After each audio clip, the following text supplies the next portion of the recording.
Moving to Israel? Awesome. Acclimated to life here? Not as awesome. Welcome to Oleh Chadash Toolbox Talks, where co-hosts Ofer Nachshon, CEO of Aliyah Paveway, and Sid Slivko meet twice a month to discuss with different service providers around the country tips and tricks to help you acclimate to your life here in Israel. Good afternoon, everybody. This is Sid Slivko for Aliyah Paveway. I'm here today with Ofer Nachshon, CEO of Aliyah Paveway, and a special guest for this time in our lives. This is the middle of the war, but we felt it was very important to broadcast what's going on from Israel to our audience, both here and abroad. During this time, everybody in Israel is stepping up to do something to help with the war effort. Some of us are going out to assist farmers who need workers to work in the fields and pick fruit and vegetables. Some are preparing food for soldiers at the front. Some are adopting pets from the kibbutzim and communities in the south that were attacked. And some are writing articles in the media and on social media. And some of us are even adopting refugee families who don't have any places to go since they've been kicked out of their homes down south. Today, we're going to be speaking with one of Aliyah Paveway's own staffers, Avital Stahl, who is the social media manager for Aliyah Paveway, who's actually working during this time as a fixer for the BBC in England. Avital, hi. Hi. Good to see you again. How would you define simply what it is that you do? So I would say what I do is social media management. When during more normal times, I work with several different companies to kind of identify their brand and figure out a way where we can put that on social media in the best way. And when it comes to working with the BBC, what does a fixer do? So essentially, this is a job that I took as a freelancer position just for now, because I felt like this was a way where I could use my skills to be helpful during this time. And my job at the BBC is find people to interview, and I arrange times to interview with them. I translate things from Hebrew. I kind of help them keep on top of news from the Israeli side. So that's essentially what I'm doing. What is your biggest challenge with working with the BBC? Honestly, I think the biggest challenge is that I am constantly exposed to everything that's happening. And a lot of the times I need to be exposed to pretty difficult materials.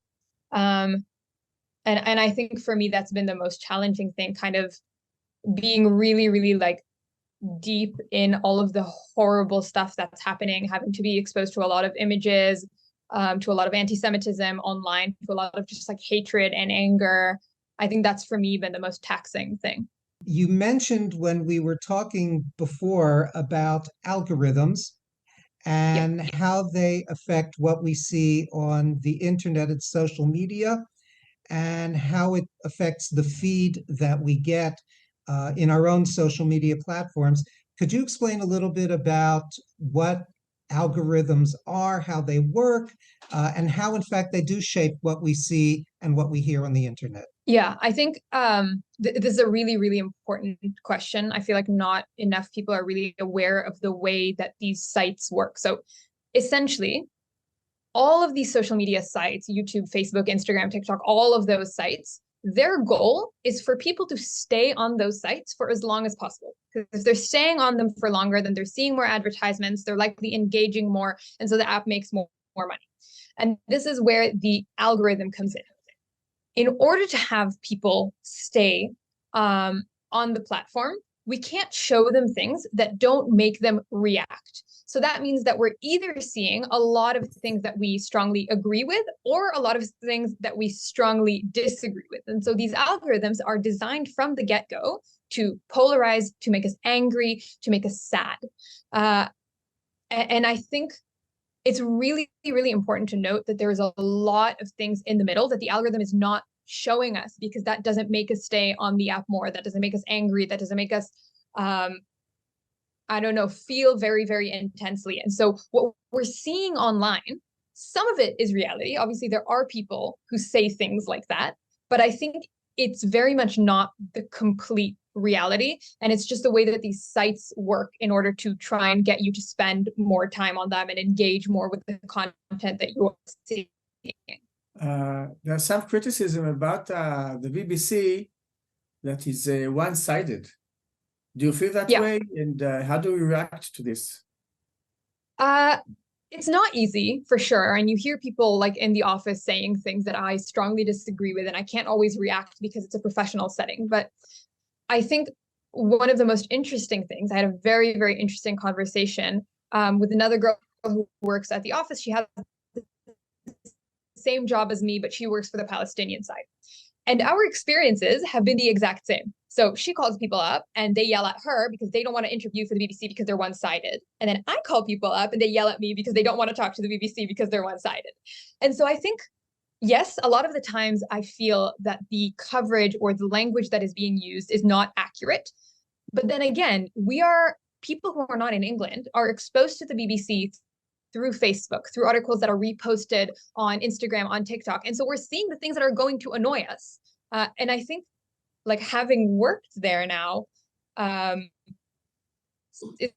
essentially since the war has started, I think it's more weighed than people like to assume. Let me ask a question. Since you're talking about we seeing basically what the internet expects us to see and wants us to see, so what is our responsibility then as viewers, as people who interact with tweeting, retweeting what we see?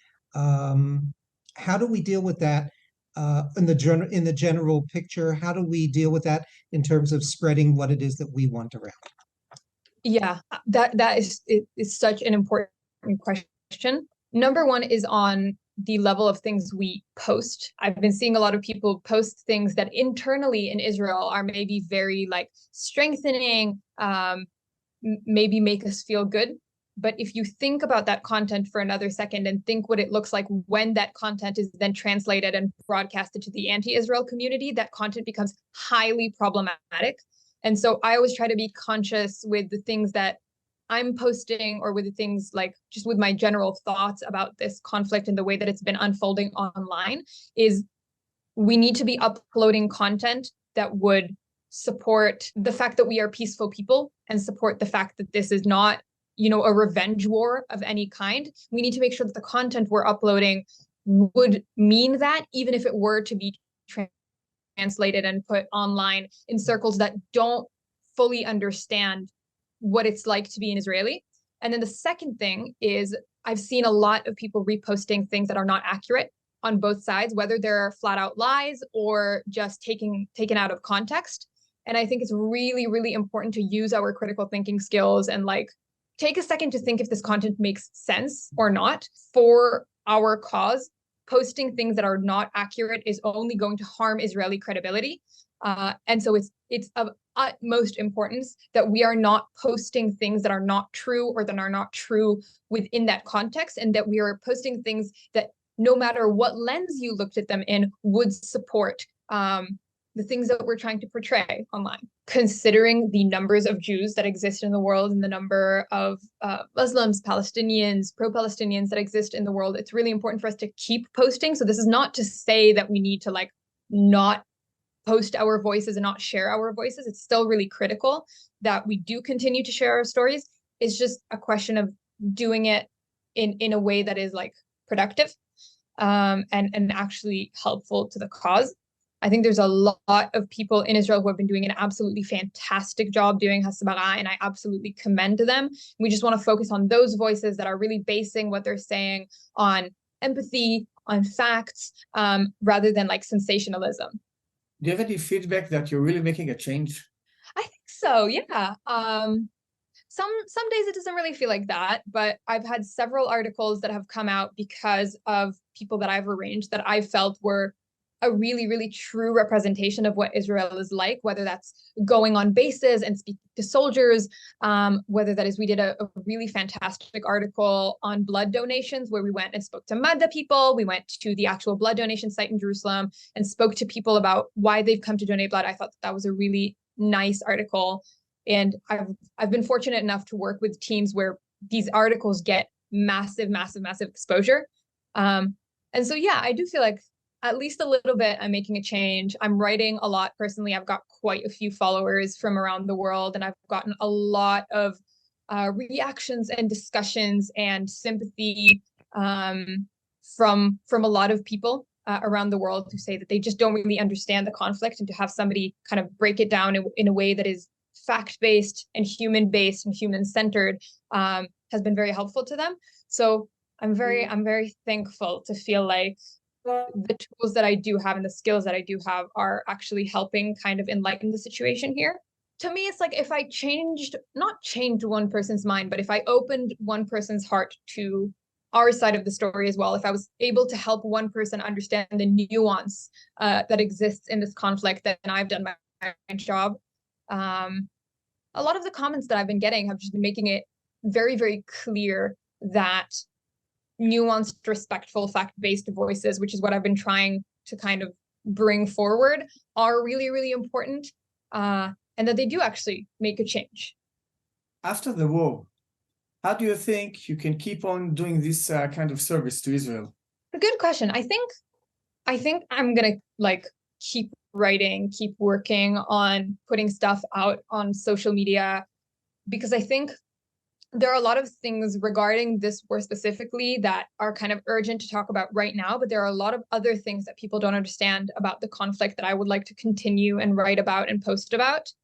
I think people are going to be less receptive to content about Israel and Palestine after the war is over, and that's just kind of the reality of it. But I do think that the reactions that I've been getting have been kind of a motivator for me to continue writing and doing and acting on social media in order to tell our story and explain things as they truly are.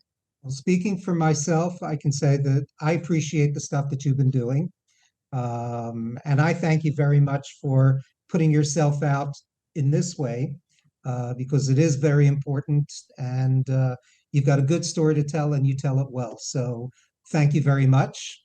And thank you for being part of our family, because together we are going to do something good for us, for Israel, and I do believe for the world. So again, and thank you for appearing today.